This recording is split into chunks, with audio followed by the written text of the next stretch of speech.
In this video, we are going to talk about one of the wonders of Andalusian architecture, the Palace of Comares.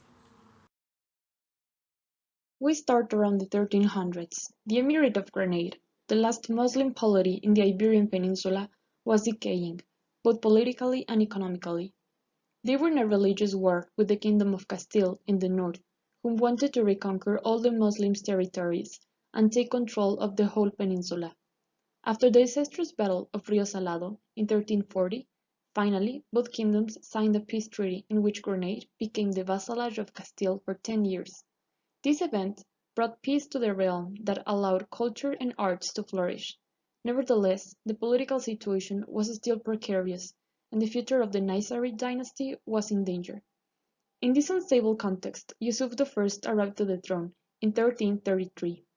During his reign, he imposed the arts and built La Madrasa, the first public university of Al-Andalus. Besides that, he also built defensive structures and reinforced the already existing military structures. So even though his reign was responsible for many military failures and territorial losses, he managed to successfully build and remodel many other buildings. One of the greatest constructions of Yusuf I is the Palace of Comares, located in the Alhambra complex. Alhambra is located in Granada, Spain. It is on a rocky hill with difficult access, on the banks of the river Darro. It is protected by mountains, with a high natural topography, isolated, surrounded by forests, among the oldest neighborhoods in the city. The Alhambra is a complex where the interior was originally a military zone, and it became the royal residence and the court of Granada. The temperature generally ranges from 0 Celsius to 34 Celsius. Summers are short and very hot, and winters are long, cold, and most of the day are cloudy. The Alhambra is divided in several sections, and the Palace of Comares is located inside the Nizari palaces, in the north part of the complex. The main access is located in the southwest, and it leads straight to the Court of Myrtles. We also have secondary entrances that connect the Court of the Myrtles with the Court of the Lions and the Court of the Golden Hall. This creates an axial condition in which the access gates are located both vertically and horizontally, creating two main axes. This type of circulation can be also found between the different spaces in the Palace of Comares. The materials used are marble for the columns and the pavement, plaster for the facades, and glazed ceramic for the tiling in the back portico. Also, the tower is made out of pressed adobe. Talking about the general structure, we can say that the porch is made of 7 boundings and semicircular arches. The central one is the largest and the taller one. The door that leads to the tower has another type of arch, known as angrelado. In the structure are the walls and the columns. Columns are the base with a very fine cylindrical shaft and a capital with two bodies, the lower cylindrical and the upper cubic. The supporting structure is a lintel frame that rests directly on the columns and on which the roof rises. The structure is made out of wood. Therefore, the arches of the porch are false arches, since they lack the constructive function.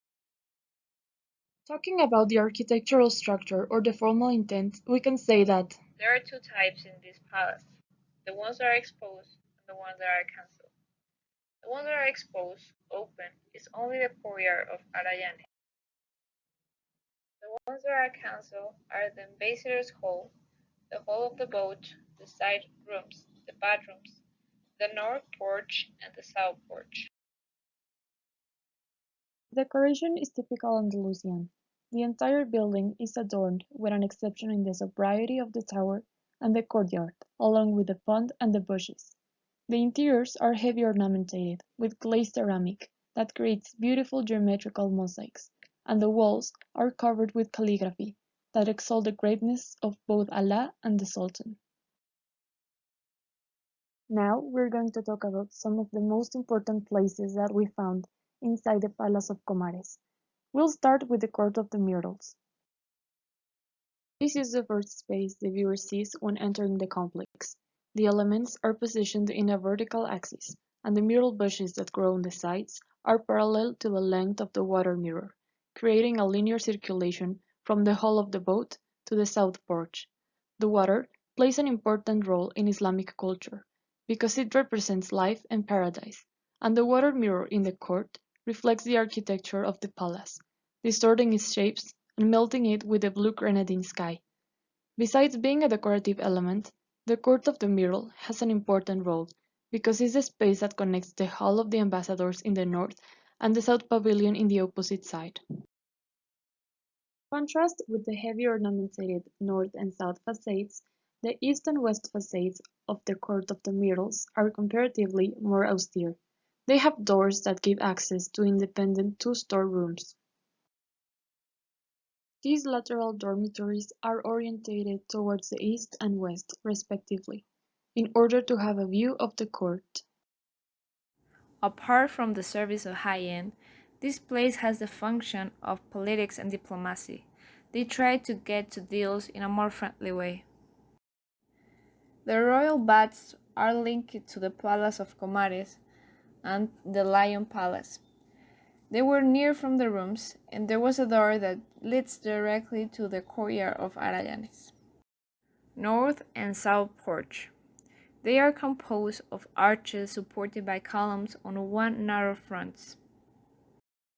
The circular fountain is located under the central arch of the profile, establishing a strong link with this space. The scripts of the plaster work and the wood in the porches were directed to God.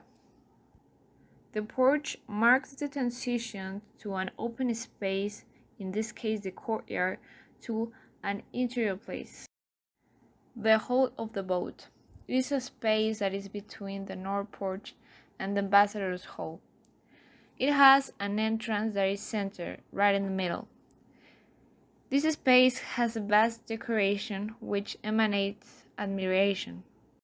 This space was reserved for the Sultan, as an evidence by the presence of two lateral spaces delimited by two arches, which would have the function of bedrooms, and there was an existence of a private toilet.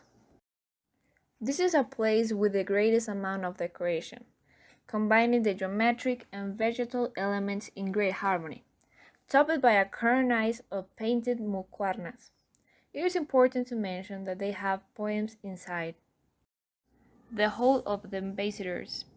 This is space. To get there, you have to go through two previous spaces. This space has the function to hold the private audience of the Sultan. It should be noticed that this place is imposed and in a certain way reflects respect. The Hall of the Ambassadors is covered by the Dome of the Seven Heavens, a ditch vault made out of thousands of diatom wooden pieces that are located in four ascending levels that culminate in a Muqarnas cube. These stars pattern geometrically represent the stages of the afterlife, until they end in the Islamic paradise. This dome intended to legitimize the ruler that was sitting on the room underneath the dome, and at the same time was supposed to amaze the viewer with the presence of its iconographic representation of the cosmos and the Islamic faith.